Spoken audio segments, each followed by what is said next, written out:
Hey, everybody. I'm Lisa Campion, and this is the Miracle of Healing.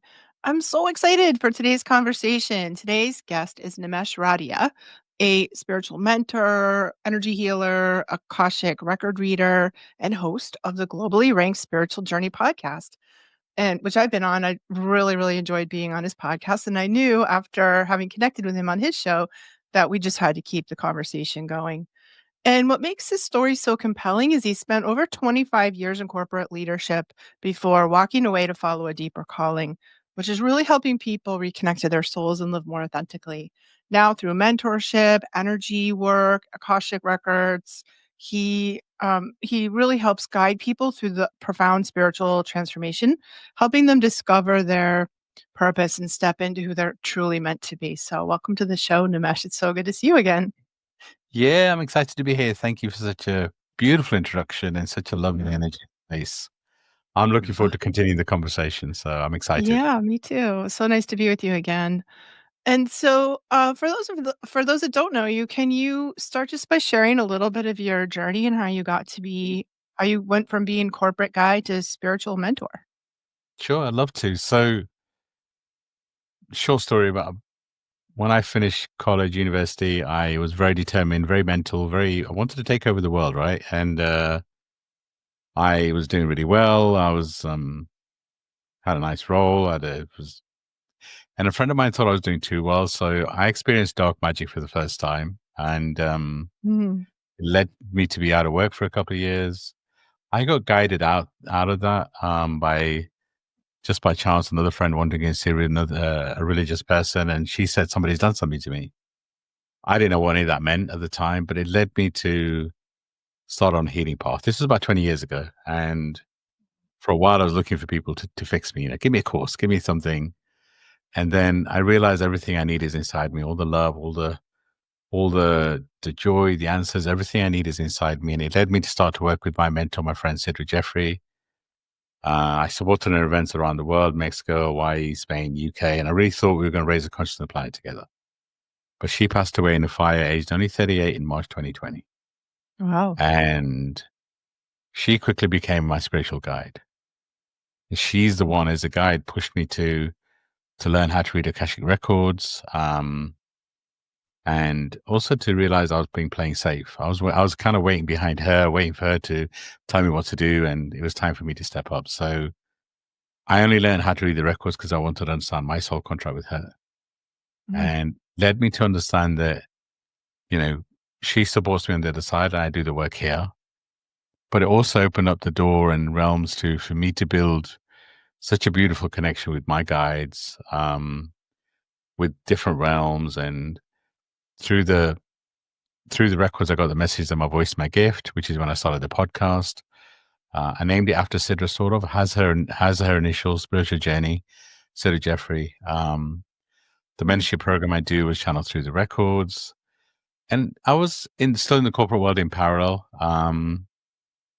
But then I got to a point where wasn't anything bad happening in the company. I still loved the people I was working with, but I just couldn't stay. And so many people say to me, I was so brave to leave, but I don't think I really had a choice. It was just, and I haven't looked back since. I love what I get to do on a day-to-day basis. I love that I can hold people's space. I can guide people. Um, and it was so natural for me to leave. I got to a point where I couldn't be in those corporate meetings on a day-to-day basis anymore. I just couldn't be in that space. So yeah, thank you for asking me that question and allowing me to share a bit of my story. it's a cool story, and I think so relatable. And I know you work a lot with helping people kind of align with their soul purpose, align with their, who they really are on the inside. And I know for myself too, like when we're very much in that alignment, it isn't hard to leave what isn't in alignment anymore, right? Yeah, for So, sure. can you talk a little bit about what the soul purpose is and how do we know what ours is? Yeah, I mean, we get so hung up on what our purpose is, right? And Mm, I yeah. don't know why we feel like we only got one purpose. It's like so many people are waiting for this big epiphany. Once I know what my purpose is, everything will align. Everything. It's like I just feel our purpose is to shine our light unconditionally. And that could be in so many different ways. I'll always say my purpose is anyone I connect with, I want to leave them better than I found them. That allows me to do podcasting, allows me to do mentorship. It allows me to read people's Akashic Records, public speaking, whatever I want to do. Right. And I know that somewhere somebody's going to listen to my podcast every day and I'm going to leave them better than I found them. So if I want a day of doing nothing in nature, just connecting with me, I'm still doing what I'm here to do. So what the work I do is really helping people understand that the gift, the purpose they're really looking for is the light. Once you shine your light unconditionally, once you prioritize yourself, um, the modalities you're here to learn, what you're here to do, it's like, for me, Akashic record reading is a modality. It's something I can call on to heal myself and to heal others, but it's not my purpose. Right. It's something I can use. It's a modality I use. So I guide people to understand their light, to really, Mm. we've carried so much programming in this lifetime, so much ancestral karma, and so heavy, our blood family must love us. And, kind of, we've got so much karma to release. The relationships that we've experienced are so deep. The pain, it's because this lifetime we've chosen to release so much ancestral and personal karma. We've also chosen to break so many paradigms, so much programming. And we have picked an intense time to be here. So I love what I get to do. I get to guide people to release all this programming to truly become their core selves. That's beautiful. I love it. It's, I've been a psychic for a long time, and I think it's the number one question people ask me is what is their purpose? It just seems to drive people nuts to not know what it is, and Yeah. I agree with your definition. It's so beautiful. Like it's people we get sort of hung up on it. We think it's a job, and it's not really. It's more of a state of being. It's like a state of consciousness almost. And Yeah. it might be that you're here to be love or to nurture people or to, like you said, to help people uncover their light and shine their light, which is such a Yeah. beautiful purpose.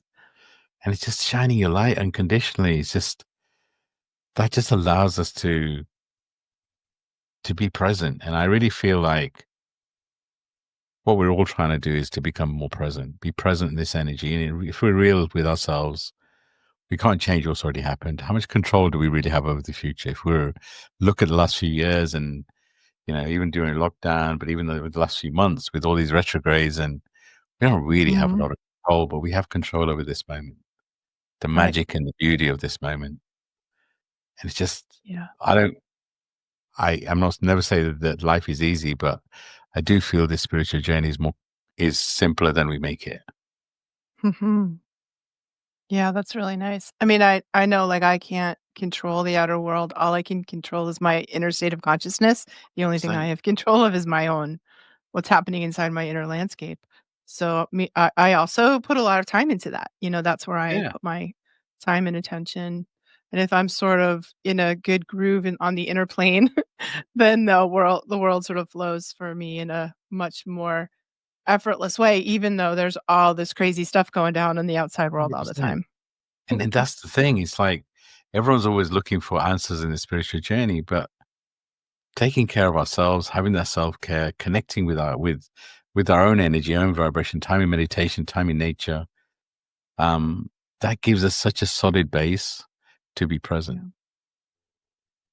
Let's talk about the records, because I know that's one of your modalities, and, Sure. your modalities, I love what you said. It's like modalities are a delivery mechanism for our presence, 100%. and that's beautiful, but I'm not sure everybody knows what reading the Akashic Records is.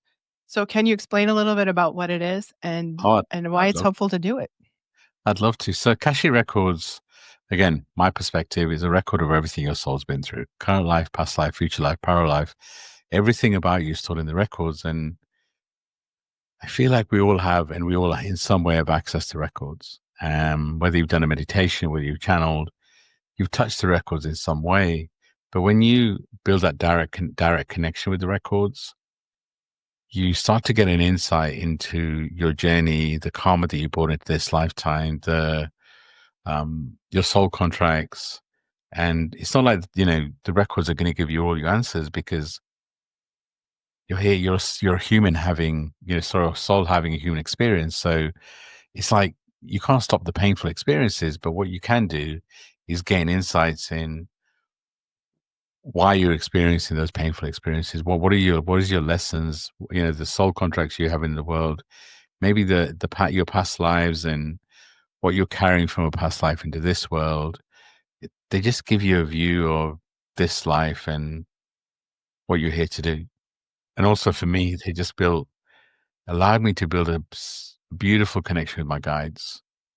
Everyone always asks me, what are the Akashic records? And when I started, I kind of would start with, I even created a meditation where I take people to the land of the Akasha. You know, it's a planet, it's a building, it's just, but over time, for me, the Akashic records are everywhere around me. They're a part of everything. They're not a Mhm. separate, they're not something I go to. It's not even somewhere I go to for answers. It's somewhere I go to be with my guides, to be with other realms. And sure, Mm. I get intuition, I get answers too. And when I'm working with somebody, when I open somebody else's records, for me, it's such a blessing because I get to feel your guides, the energies and vibrations around you. For me, it's the time when I'm most connected to source, most connected to spirit, because I'm not really there as a human. My role is a vessel. I channel a message for you from your guides who have full access to your records. I'll always say what you need to hear rather than what you want to hear, because we have these expectations, right? But your guides will always tell you what you need to hear. They're going to give you messages, intuition into this life and maybe what's coming next. But like I say, we're a soul having a human experience. So why do we want to bypass that experience? If you're meant to go through something painful, they're not going to stop you going through something painful, but they'll give you insights into what your lessons are. And I love the phrase that pain is inevitable, suffering is optional, because we have to experience the pain. We have to integrate the lessons. But sometimes we stay in situations where we suffer. And I Yeah. feel like the records give us insights into this human journey and allow us to accelerate our journey. And, you know, sometimes we want to bypass things. Why? It's such a blessing to be here as a soul.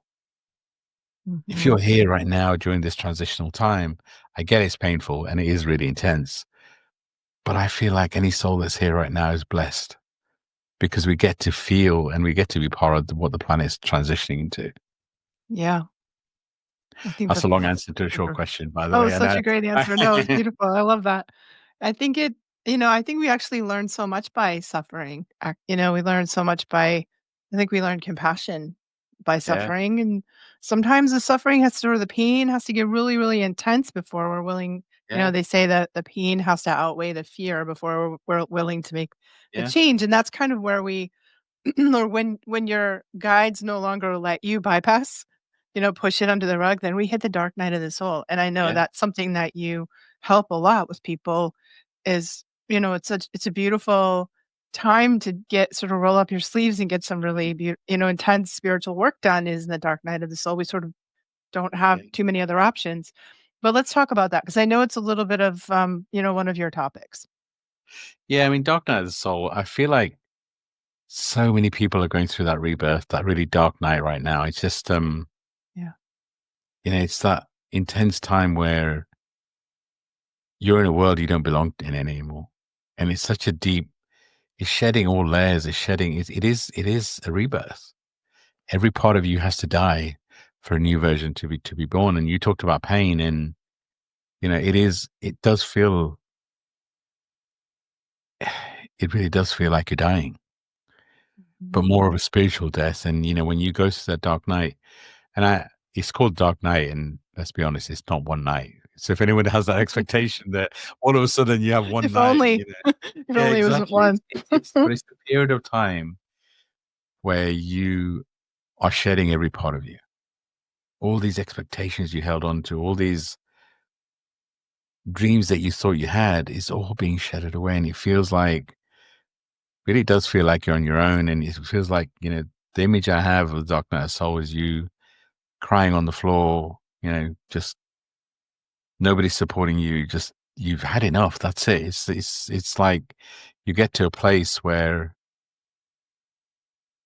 the pain is so bad that you have no choice but to let go. Right. And it's always darkest before the dawn, right? It is that really. that feeling of darkness where you do feel all alone. And the irony is, I feel like when we're going through something like that, um, it's the time when we feel most alone, but it's the time when we're most supported.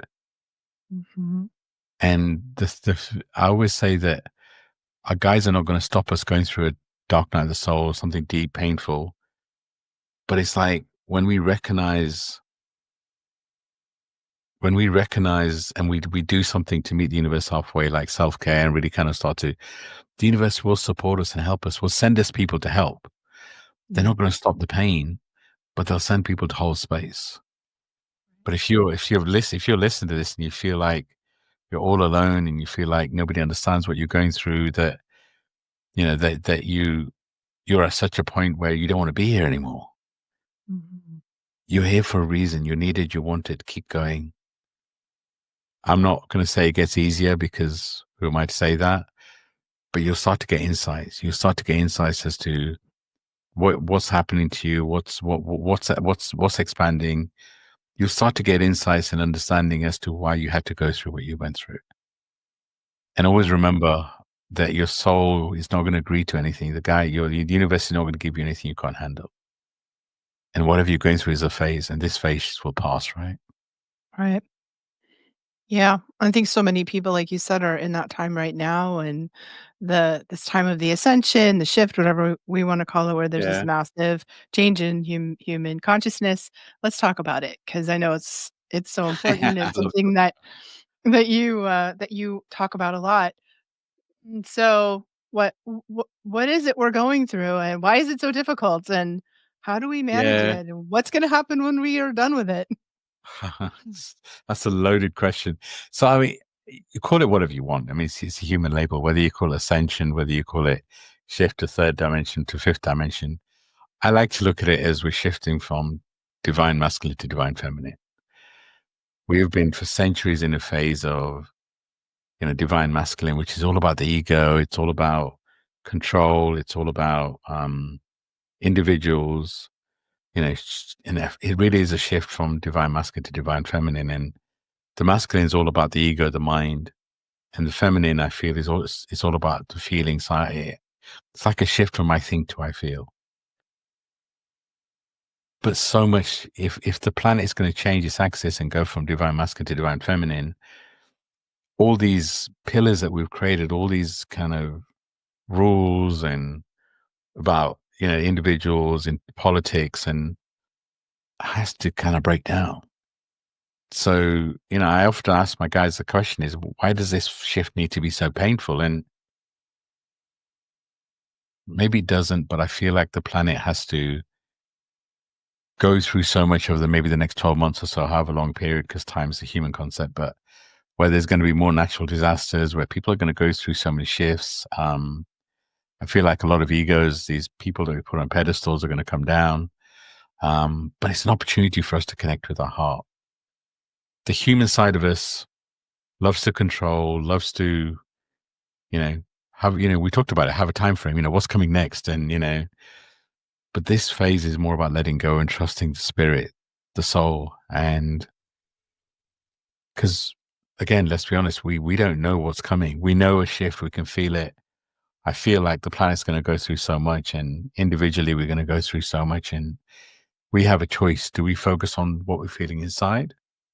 And or do we let the outside noise consume us? And whatever you do is perfect. I feel like we all have a choice. Whatever you do is right for you. And maybe it'll be somewhere in the middle. It doesn't have to be as black and white. But if you could focus on the inside, um, really be honest with yourself. I feel like this is also a time where we look at the people in our life and ask ourselves, are these soul contracts done? Do we have people Mhm. in our life that hold our space, that allow us to be, or do we have to mold ourselves to be around other people? And it's time to create space in your world for maybe a new community. I feel like the shift from masculine to feminine is also about community, about co-creation, about allowing Mm. yourself to be in a space that holds you and supports you in whichever way you need. But we're so used to this phase we're just finishing, about feeling all alone, about feeling like nobody really understands us. And let's be honest, for so many souls that I'm sure listen to this, we're here to break the mold. We're here to do things that never been done before. So the reality is we don't belong on this planet. We're not meant to fit in. We're not meant to lead a program life. We're not meant to, Lisa, you don't lead a program life, right? You don't, Mm, you created your own mold. You broke the mold, and this is what we're here mm. to do. So why do we work so hard to fit in when we're not meant to fit in? Yeah, it's That's amazing. again a long answer to the question, right? But I I just love feel it like though.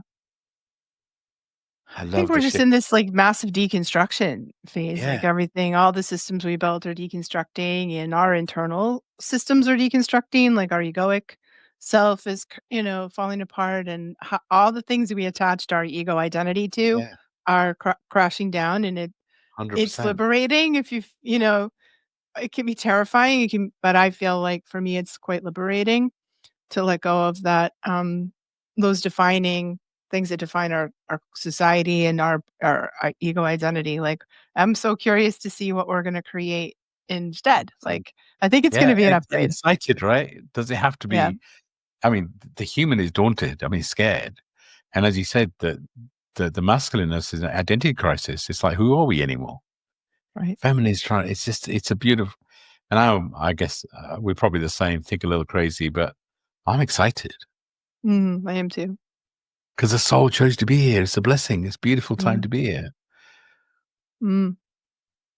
And I think, like, so many of our people, your people, my people, agreed to be here to help. We were called, the healers, the helpers, Yeah, to be of service to everyone who's going through this shift. And so many people are feeling the call to be a healer. So many people are, awakening to their spiritual gifts, to their intuition. And I know for me, I see people, and this really happened during the pandemic. I think people sort of began to snap out of like the trance that we've been living in. It's such a huge pattern interrupt that that situation. And I think I noticed a lot people moving into more of an intuitive way of being, following their inner guidance. And I think that if we do that, we're gonna know what to do. We're gonna know how to show up in a changing world. and that's the thing to realize is that for me, I'm always going to be healing. I'm a student of life. The day I stop expanding, learning, um, is probably the day I leave this realm because the way I look at it is I know nothing. And then what that allows me to do is be that channel for new information to come through because, so often it's like, as you say, so many people are being awakened and realizing, but it's anyone that says they're fully healed, I kind of always smile because I feel like the universe is a great leveler and, Be careful if you say Or- that. You're gonna get the cosmic yeah, smackdown. it's just like the universe. Yeah, the new universe loves to keep us honest, but the way I see it is we're all bridges. It's like, no, I'm not here to force anyone to do anything, but I'm here to maybe inspire, to be the bridge, to maybe allow people to see things differently and give them a choice. But I'm not here to force anyone to change. I'm not here to, because who am I to tell you what to do? But if we can inspire, be that bridge, be that light worker to let people know there's a different way of being. But Lisa, I'm sure you agree, we're working through it too, right? We're still going through this human experience. We're still expanding. Oh, So there's yeah. nobody that knows it all. Don't put people on a pedestal, but you know, connect with people you resonate with because it's a soul contract. If my voice, Lisa's voice, touches you at a heart, a soul level, then that's where you trust your intuition, and those are the people you want to reach out to because sometimes it's the head making the decision, all right? But it's that this is a time for us to trust our intuition, trust our hearts. Everyone, so many people say I don't have guides, and from my perspective, we all have guides. But how do we start to connect with them first? Is trust our intuition. And our intuition is normally quieter, it's lighter, it's more loving. It's our ego that's loud, brash. But if we Right. can start to listen to the small voices, that's when we start to understand this shift that we're going through. If we're gentle with ourselves, if we're kind. But for me, the most critical thing right now is self care. You said at the beginning that you're doing the work to make sure that you're present during this time, and that for me is we're always looking for answers, and we expect it to be more complicated than being meditation, being nature, being do some journaling, do some physical activity. That when you do those things, for me, it allows you to be present. And when you're present, you can truly feel what's happening inside you. Mm, that's so beautiful. And is that the what you would tell somebody who's feeling really stuck or feeling really challenged right now? Are the is that the advice you would give, or what advice would you give for people who maybe need a little boost right now? I mean, so the first thing I always tell people is look inside for your answers, because we're in this phase where, what's the first thing we do? We go on Google. No, sorry, now we ask ChatGPT. That's the latest thing. Mhm. Let's go on and just look inside yourself. And the three things I recommended, even when I was in the corporate space, for people to do when I start working with them is firstly start with 10-minute silence. And a lot of people say I can't meditate, and it's like it's a muscle. You have to do things for a little while to truly kind of start to. And what 10-minute silence for me does is it's not about quieting the mind. It's about building the muscle so your mind becomes quieter, but you can actually listen to your heart and soul. And what you do is sit in silence. And if a thought comes through, don't get annoyed. Let it come, let it go, let it come, let it go.